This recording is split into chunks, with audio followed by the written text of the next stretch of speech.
Sana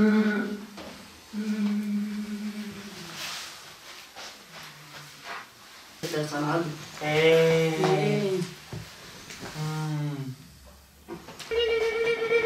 Tamam çocuk.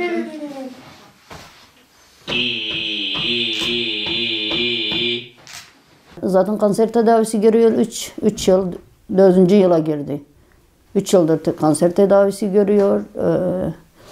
4-5 tane ameliyat geçirdi. Ondan sonra şimdi de bu son ameliyattan sonra yani biz iyi olacak diye bekledik. Cezaevinde şu an. Ama cezaevi şartları çok kötü. Çünkü yani orası eve göre daha soğuk. Mesela yani bir hastaya uyacak yiyecek yok, içecek yok, ne bileyim her şeyle mağdur durumda. Çünkü mesela hastanede yatarken bile yani ameliyattan getirdiler. Doktor demiş ki sıvı şeyler tüketecek ama ona gelen yemek makarnayla köfte oldu. Yani hastanede bile. Yani hastanedeyken bile ona o geldi. Ben itiraz ettiğimde diyorlar ki burası mahkeme hastanesi. Mahkeme hastanesi de orada yaşayanlar insan değil mi? İnsan yerine konulmuyor mu? Maalesef değil. Ya orada bir yazı da yazmışlar. Yani doktor uygun görse bile hiç kimse hastalara bir şey getiremez. Şu anda diyorum ya tomografi, şu son çekilen tomografi temiz çıkmayınca 2-3 ay oldu. Sonra götürmediler. İşte zaten oranın işleri çok geçiriyor. Yani ne bileyim randevu alıncaya kadar, götürünceye kadar yani şimdi dışarıdayken 2-3 günlük bir iş orada aylarca sürüyor diye öyle diyelim. Ve götürmediler. Şimdi de bu hastalık çıktı. Şimdi de randevu almamışlar. Şu hastalıktan dolayı çünkü tomografi temiz çıkmamıştı ve şu anda da diyor ki hissediyorum ki kitle büyümüş. Büyüdüğünden dolayı da büyük abdestini yapamıyor. Sancıdan duramıyor, beli ağrıyor. Yani bilmiyorum artık ne desem hiçbir şey yapamıyor. Zaten bir tarafta öbür tarafta da torba var.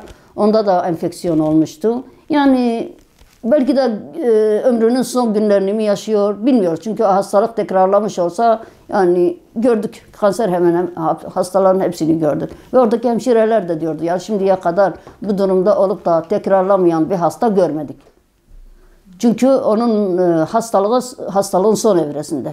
Benim zihinsel engelli bir oğlum var evde. Ben hastanede kaldığım müddetçe ona refakatçi olarak kaldım. Ama bu defa oğlum evde mağdur ölüyordu. Ve artık yani oğlum o kadar saldırgan, o kadar sinirli, o kadar şey oldu ki artık onu zapt edemiyoruz. Eve geliyorum, çocuğuma bakacağım. Ne diyorlar, eşim perişan oluyor. Eşimin yanına gidiyorum, oğlum perişan oluyor. Ve bakıyoruz yani herkesi çıkarıyorlar ama bir türlü bu 28 Şubat mağdurlarına sıra gelmiyor. Adalet uğramıyor onlara. Yani bu nasıl bir dünyadır ki, nasıl bir dünyada yaşıyoruz? Ben bütün mahkemeleri takip ediyorum. Ya şimdi darbe yapanlara bile ağırlaştırılmış müebbet vermiyorlar ya. Benim zoruma giden o. Darbeye çıkmış, darbeye gitmiş sanki yok pikniğe gitmiş gibi. Bazılarına ağırlaştırılmış müebbet, bazılarına da normal müebbet veriliyor. Eşim hiçbir şey yapmadığı halde ona ağırlaştırılmış müebbet verdiler ve bu 21 yıldır içeride. İşte 21. yıla girdik ve hala içeride. Yani çeyrek asırdır içeride duruyor bunlar. Yetmiyor mu? Ya mafya babalarını bırakıyorlar ama helal olsun. Herkes kendi adamına sahip çıkıyor.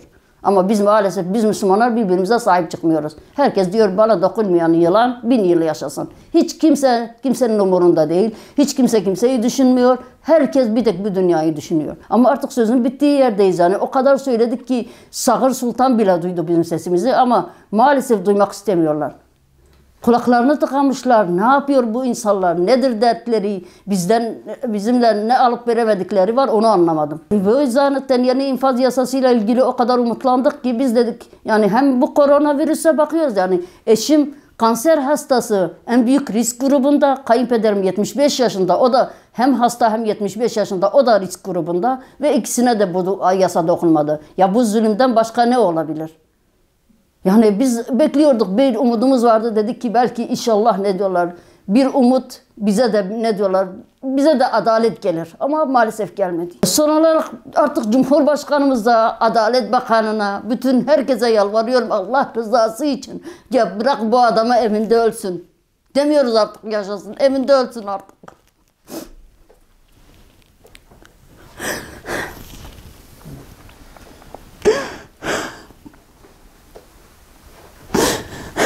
Eğer hakkımız varsa da hiç kimseye hakkımızı helal etmiyoruz.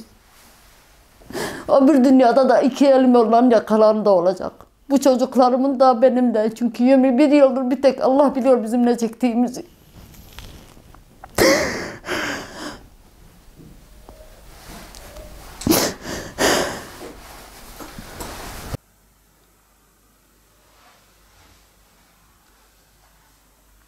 İkisi hastadı. Zaten geçen hafta aradı. İnan kötüdürler yani. Zaten diyor kendilerine artık bakamıyorlar. Ha bugün Şeyh Mus aradı diyor. O da durumu çok kötüdür. Hastaneye gidecekti, götürmediler. Daha gün alacaktılar, ona almadılar. Ne diyeceğim? Ha 21 sene oldu içeride. Ha belki 70 yaşında oldu. Artık elleri su gibi titriyor. Yani adam artık kendine bakamıyor. Ne diyor? Biz de ha 2 ay onların yanına gidemedik. Mağduruz. Yani artık bıraklarını istiyoruz. Başka ne isteyeceğiz? Yani artık bıraksınlar. O kadar millet bırakmışlar. Bu hırsızlar, bu bilmiyorum ne herkes. Her türlü insan bırakılmış. Niye onlara bırakmıyorlar? Yani yeter artık. Biz de yorulduk. Ha 21 yıl gidiyoruz. Bir yer bırakmadık, gidemedik. Kırıkkale'ye gittik, Eskişehir'e gittik, Bursa'ya gittik, Tekirdağ'a gittik, Bursa'ya gittik. Ha 2 defa buraya getirmişler. Yani biz de artık yorulduk, artık gidemiyoruz yani. Ne yapacağız? Cumhurbaşkanımız da istiyor, yani ne bırakın istiyoruz. Yaşlıdır, artık kendine bakamıyor. Artık bıraksınlar yani. Ha 21 yıl oldu. Artık bırakın istiyoruz. Bıraksınlar artık. Bütün milleti bıraksınlar, onlar da bıraksınlar.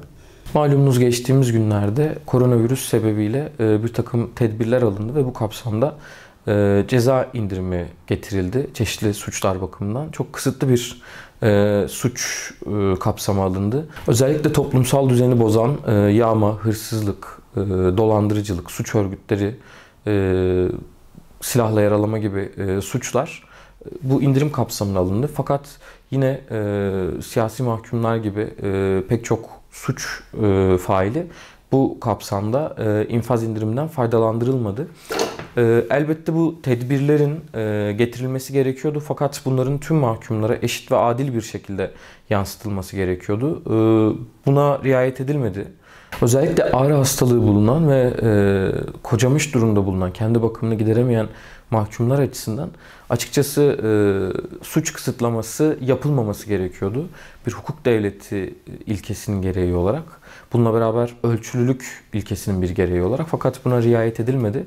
Ve belli suçlar bakımından cezaevinde çok ağır bir hastalığa yakalanmış olsa bile, kendi tedavisini üstlenemeyecek durumda olsa bile şu anda getirilmiş bazı kolaylıklardan yararlandırılamıyor. Müvekkillerim Şeyh Mus Alpsoy ve Mehmet Emin Alpsoy da şu anda cezaevinde ağır koşullar altında bulunmaktalar. Şeyh Mus Alpsoy 3. derece kolon kanseri rahatsızlığıyla mücadele ediyor.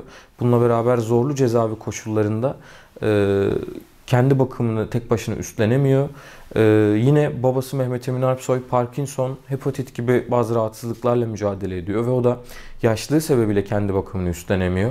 Her iki mahkum müvekkilim de maalesef bu infaz indiriminden veya getirilmiş olan diğer kolaylıklardan yararlandırılmadılar ve şu anda zayıflayan bünyeleriyle, yetersiz beslenmeleriyle, sağlık hizmetlerinden mevcut koronavirüs tedbirleri kapsamında çok iyi şekilde yararlanamıyorlar ve cezaevinde adeta hayatları kendilerine daha fazla ağırlaşmış durumda.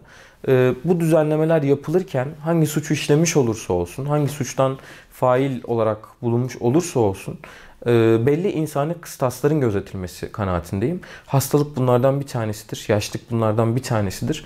Belli bir süreden sonra yaşlı insanların veya hasta insanların cezaevinde ağır koşullar altında bulunması kendilerine ikinci bir ceza olarak dönmektedir.